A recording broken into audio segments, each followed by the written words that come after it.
In question number 37, which is from 2020 June, so we have to find which of the following options are true. So we will go one by one. First, option number 1, every even integer n greater than equal to 16 divides n minus 1 factorial plus 3. So let take n equal to 16. So n minus 1 factorial plus 3, it will be 15 factorial plus 3, right? So this 15 factorial is even, but 3 is an odd number.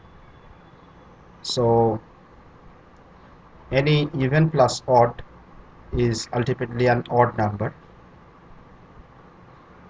right? And 16 is even. So, and we know that, okay, 16 is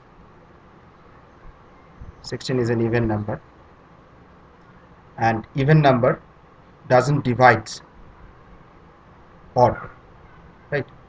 So even number doesn't divide odd. So option 1 is incorrect. So let's check with option 2. Every odd integer n greater than equal to 16 divides n minus 1 factorial. So here you can take that's n equal to 17. So n minus 1 factorial is 16 factorial. Now 17 is an odd integer as well as a odd and prime, right? So it cannot divide 16. 16 factorial cannot be divided by 17. So this is option 2 is also false, is not true. So option 3, we have every even integer n greater than equal to 16 divides n minus 1 factorial. So let's take n equal to 16. So n minus 1 factorial is 15 factorial, right? So if we do the factor of 16, it is 2 multiplied by 8. Now this 2 and 8, right? So these 2 and 8 is already present in the 15 factorial. So we have this 16 divides 15 factorial. So this is the correct option. Let's check with the option number 4 also. For every integer n greater than equal to 16, n squared divides n factorial plus 1. So if we take n equal to as 16, so n squared will be 256, right? So it is an even, and n factorial plus 1 means 16 factorial plus 1, which is an odd number. So we know that odd, this even cannot divide, even number doesn't divide odd number, it's not divisible. So option 4 is also false. So we have only the option 3, which is the correct one. Every even integer n greater than equal to 16 divides n minus 1 factorial. So question number 13 is saying that let X be a non-empty set and Px be a set of all subset of X, and we on Px we have defined two operations, multiplication and symmetric difference. It's as follows, and AB belongs to this is a set of Px, and A, so we have the two conditions that A operated B is nothing but A intersection B, and A symmetric difference is the relative complement of A union B with A intersection B, right? So we have to verify the group axioms, okay, the closure property, the associative property. So this property we have to verify, where this delta is the symmetric difference, and from it we can find, after verifying through the group axioms, we can find that whether this Px is a group under the multiplication operator or it is a group under the symmetric difference. So first one is about the closure property.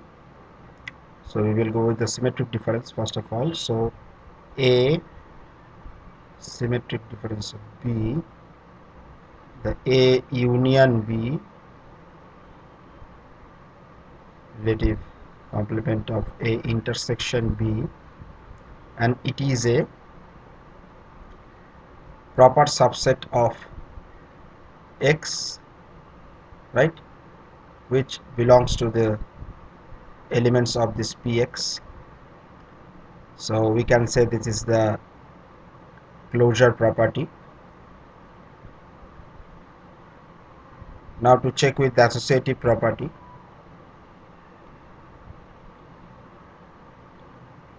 so A symmetric difference of B symmetric difference of C can be written as A symmetric difference of B symmetric difference C, right? So this also supports the associative property. Now whether we have to know the identity element, it exists or not. So A symmetric difference of E is equal to A, which implies that A union E relative complement of A intersection E is equal to A. So we get E is phi, which belongs to the is element of Px, right? So identity element also exists. And now A symmetric difference B is equal to phi, which implies that A union B union of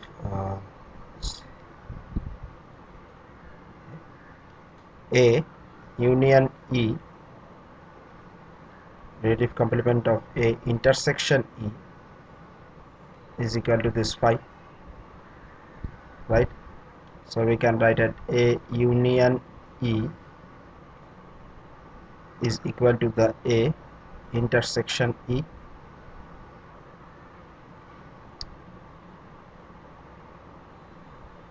So A is equal to E. So from here we can say that all elements are its own inverse.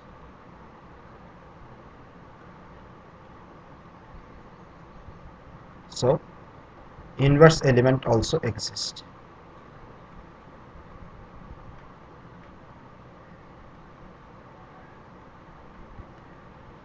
So after verifying to the group axioms of this symmetric difference, we state that Px, okay, so the Px is a group under the symmetric difference delta. Now check with the operator, multiplication operator. The A multiplication B is given as A intersection B. So this is it satisfies the closure property and also is associative in nature. right? So A intersection of E is equal to A, so we can write that E equal to the X, which is an element of Px. So identity element also exists,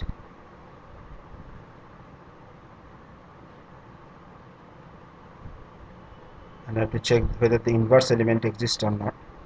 So this is equation 1, the associative and the closure property, the identity element, and next is the inverse one. So if we write as A operator B is equal to E, right, then A intersection B is equal to X, right? So which is not possible. So we can say that inverse element doesn't exist.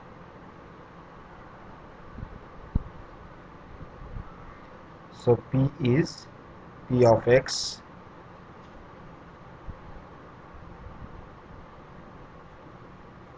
is not a group under the multiplication operator. So let's check with the options. So here option 3, you can see that Px is a group under the delta operator, that is a symmetric difference, but not under the multiplication operator.